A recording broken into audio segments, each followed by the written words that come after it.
নানা কর্মসূচির মধ্য দিয়ে সারা দেশে পালিত হচ্ছে মহান স্বাধীনতা ও জাতীয় দিবস। প্রতিনিধিদের তথ্য চিত্রে ডেস্ক রিপোর্ট দেখুন।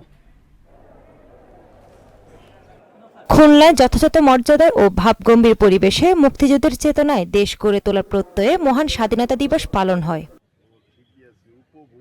যথাযোগ্য মর্যাদায় ও গভীর শ্রদ্ধার মধ্য দিয়ে রাজশাহীতে মহান স্বাধীনতা ও জাতীয় দিবস পালন হচ্ছে। দিবসের শুরুতে শহীদদের স্মরণে বিভিন্ন কর্মসূচি গ্রহণ করা হয়। সূর্যোদয়ের সাথে সাথে ফেনীতে ৩১ বার তোপধ্বনির মাধ্যমে যথাযোগ্য মর্যাদায় মহান জাতীয় ও স্বাধীনতা দিবস শুরু হয়েছে। এরপর বিভিন্ন সরকারি ও বেসরকারি প্রতিষ্ঠান সহ রাজনৈতিক দল এবং সর্বস্তরের মানুষ শ্রদ্ধা নিবেদন করেন।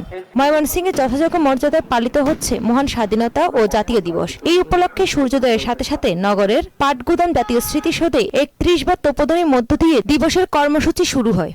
রংপুরে কেন্দ্রীয় শহীদ মিনারে বিভাগীয় কমিশনার ও রংপুর রেঞ্জের ডিআইজি শ্রদ্ধা নিবেদন করেন। এরপর জেলা প্রশাসক, পুলিশ সুপার সহ বিভিন্ন দপ্তরের কর্মকর্তারা শ্রদ্ধা নিবেদন করেন। ২৬শে মার্চ মহান স্বাধীনতা দিবসে নাটোরের গুরুদাসপুরে সূর্যোদয়ের পরপরই ৩১ বার তোপধ্বনি শেষে কেন্দ্রীয় স্মৃতিসৌধে পুষ্পস্তবক অর্পণ করে সকল বীর মুক্তিযোদ্ধা ও বীর শহীদদের প্রতি বিনম্র শ্রদ্ধা নিবেদন করা হয়েছে। সূর্যোদয়ের সাথে সাথে পিরোজপুরে ৩১ বার তোপধ্বনির মাধ্যমে যথাযোগ্য মর্যাদায় মহান জাতীয় ও স্বাধীনতা দিবস শুরু হয়। তাহসিন তারিন, মোহনা সংবাদ।